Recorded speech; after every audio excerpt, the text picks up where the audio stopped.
Hurricane Ivan came ashore during the early morning hours of September 16th and devastated our city in a way it had not seen for over 100 years. Before, during, and after the storm, our city employees worked tirelessly to minimize the impact of this devastating storm on our citizens, protect their lives and property, and do everything they could to help them recover and restore some sense of normalcy in their lives and in their neighborhoods. Without regard to damage to their own homes and workplaces, city employees came together and met every challenge and adversity and showed the entire community the true meaning of public service. I am extremely proud to work with such dedicated employees and thank them for all they have done for the citizens of Pensacola. This short presentation is a small glimpse into these efforts and a tribute to every employee involved.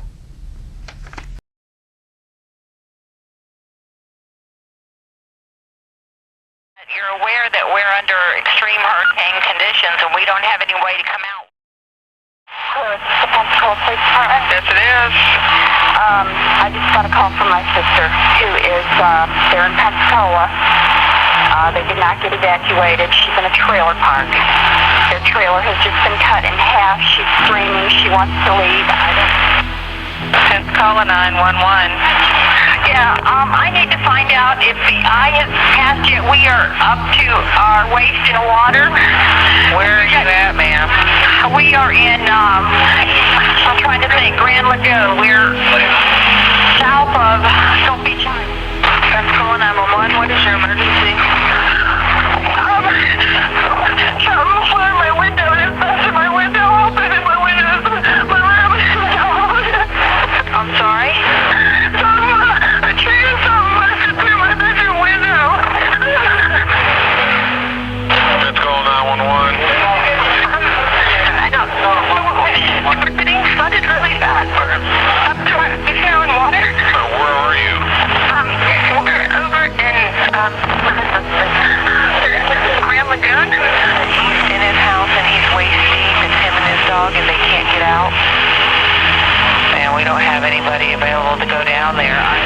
And he's waist deep in water? Yes. In every room? In every room. It's coming under the house. And he can't get out. He went to go outside to get in the truck. But his house is up off the ground.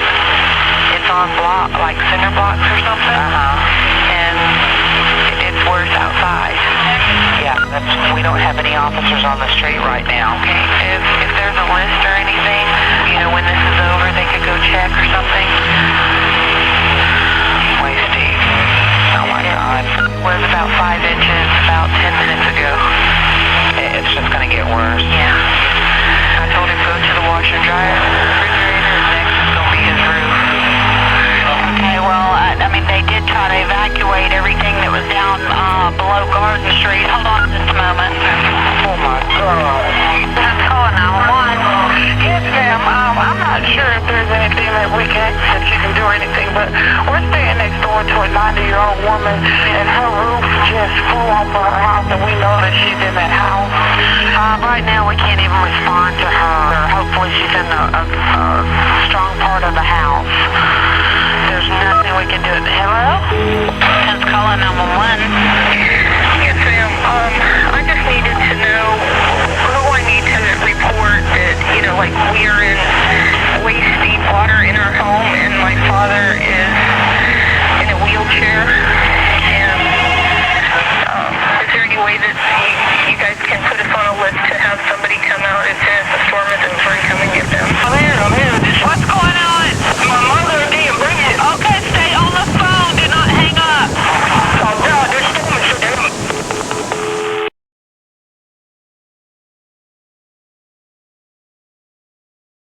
Hurricane Ivan came ashore packing winds of 118 miles an hour, with gusts at the airport reaching 140. Pensacola would just scrape the eye wall to the east. And even though Pensacola was spared the eye, we were not spared the immense storm surge that had been building all day. Ivan was a big hurricane, with hurricane winds extending out 90 miles from the center. Pensacola was battered by this hurricane that lasted over 11 hours.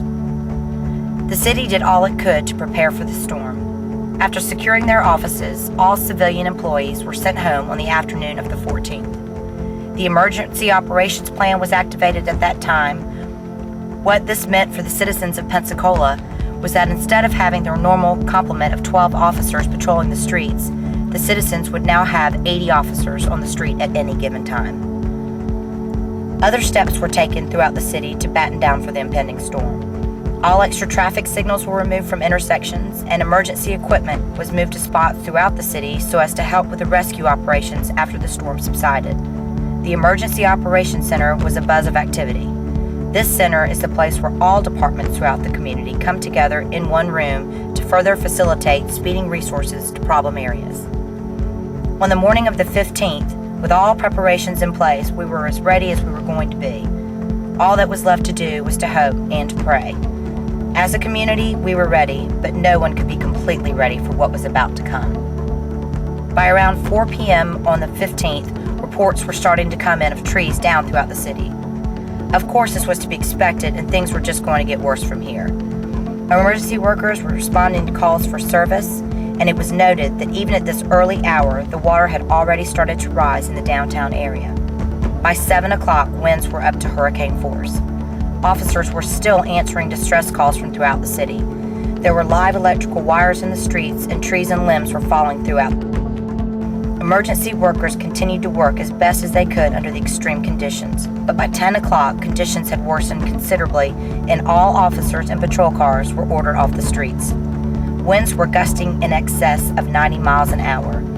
Only a few officers and heavier vehicles remained in the storm, trying to reach citizens who had stayed in low-lying flood areas and were now chest high in water, begging for help from 911 dispatchers. Officers were on foot, wading into the homes and trying to help these people.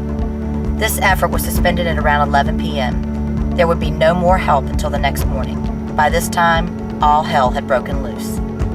At the police station, 3 of the cars in the back lot had just been crushed by an I-110 interstate sign that had broken loose and fallen 40 feet to the ground from the overpass. Other emergency vehicles were being damaged from roofs and tin and other projectiles flying through the air. Officers felt helpless listening to telecommunicators trying to reassure those who were being flooded or whose houses were falling around them. All they could do was offer the suggestion for them to get to a safe room and cover themselves with a mattress. As soon as the wind subsided, emergency workers took whatever equipment that was not damaged and hit the streets. As they tried to make their way back out to help those who needed them, they were blocked again and again by fallen trees, down lines, or floodwaters. As dawn broke over Pensacola and the people started to emerge from their shelters, no one could believe what they were seeing. Reports of widespread destruction were starting to filter in from all over. Miraculously, we had very few deaths. Had the storm been just a little bit stronger, the death toll would have been a much different story. We were very lucky in that regard. The morning of the 16th, this community had no running water, no electricity, no sewage, and no drinking water. What no one knew at that time is that we were also geographically isolated from the rest of the world. Our airport was severely damaged. Our railroad had its tracks washed out by the storm surge, and our interstate highway and state roads into and out of Pensacola to the east, west, and north were impassable or completely destroyed. The interstate bridge over Escambia Bay was down. Segments of it were in the water. At that time, all the help in all the FEMA staging areas outside of Pensacola was unable to get to us. But FEMA was not to be counted out. With the help of the National Guard, supplies started coming to Pensacola almost immediately. It seems that if you can find a flat piece of ground, the National Guard can park a C-130 full of supplies on it, and that is exactly what they did. Day and night supplies filtered into Pensacola through its damaged airport. Also, as soon as the flooded roads cleared to the north, FEMA was sending in truck after truck full of much-needed supplies to our area. The Highway 90 bridge to the east had one of its lanes cleared for emergency traffic, and within 24 hours we had started to rebuild this great community. FEMA was the point agency responsible for coordinating all of the outside help that we would receive. I cannot stress how essential this organization was to our rapid reconstruction of all the basic services our citizens so desperately needed. Still, the community itself, helping one another, allowed these services to be restored at such a rapid rate. People whose own houses had been completely destroyed were going yard to yard, helping those more fortunate secure their homes. Others would show up out of the blue with chainsaws and clear a yard and then just as quickly disappear without even waiting for a thank you. These stories were commonplace throughout the community. People sharing ice, water, and power generators with their neighbors will be one of the greatest memories citizens will take from this whole event. This was to be one of Pensacola's most difficult times, but at the same time, one of its proudest. Within 48 hours of impact, most of our main roads were cleared. Hospitals had Disaster Medical Assistant Teams, or DMAT, established. They were set up in tents outside of our main hospital facilities and saw and treated any medical injuries that did not require labs or x-rays. These DMAT teams were staffed by people who volunteered to leave their own communities and come give aid to a place they had never visited and help people they had never met. They saw a lot of patients and took the burden off the damaged medical centers. No patient was ever charged for these services. In addition to the daily rescues and other calls for service, the city firefighters used their expertise and equipment to clear debris from our streets. With the aid of many outside departments who sent personnel and their own equipment, the firefighters were able to make the streets accessible for other emergency vehicles. Within 3 days, power was being returned to some areas. Power crews from as far away as Quebec, Canada, were in our area working day and night to rebuild the community's power grid. The American Red Cross was well represented. The county civic center was one of the many staging areas for food and water distribution. Supplies were loaded into smaller trucks and then driven out into the neighborhoods for distribution to very grateful people. Shelters established before the storm were also run by Red Cross volunteers. The National Guard, some recently returned from duty in Iraq, were on our streets performing thankless duties such as traffic control. They also helped local law enforcement supplement patrols in our hardest hit areas. Law enforcement officers from around our state also answered our distress call. Over 200 officers from many different departments, both state, county, and city, came to our aid. Telecommunicators from other agencies in our state helped our communications specialists maintain that much-needed lifeline of 911 for our community. By day 3, some gas stations were starting to open under generator power. People who had not heeded the advice to have at least 3 days' supply of gas, water, and food were starting to line up. These lines extended many miles in all directions, and the average wait for just 5 gallons of gas was around 4 hours.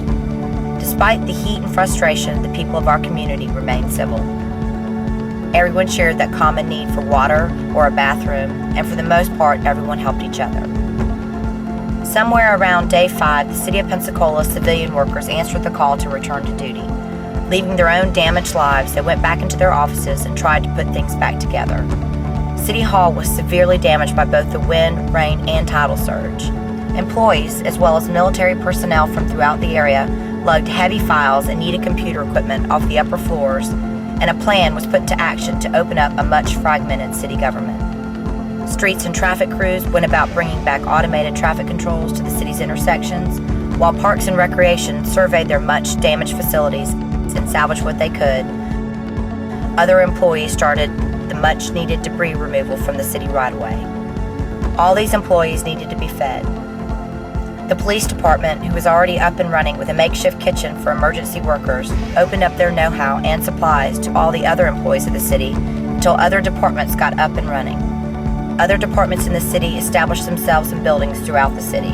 Our city government was up and running in a very short time after the storm, thanks to the dedication of our civil servants. By day 12, most of the community had its power back. Water was running through the pipes of people's homes, and businesses were opening up. In just 12 days, our community went from having nothing back to most city services up and running. That was due in no small part to the dedicated civil servants of the City of Pensacola. But the one thing that made it all work so smoothly was the cooperation of the citizens themselves. If anyone had a doubt of what a special community we have, this experience has put that doubt to rest. We're far from being fully recovered, and I don't even know what fully recovered really means. Even when everything is rebuilt, it won't look the same as before. Our landscape has been forever changed, but the life force that makes this community what it is has just gotten stronger. We faced our common enemy, and we overcame the best it had to throw at us. We will have scars for years to come, but in all the ways that count, we survived.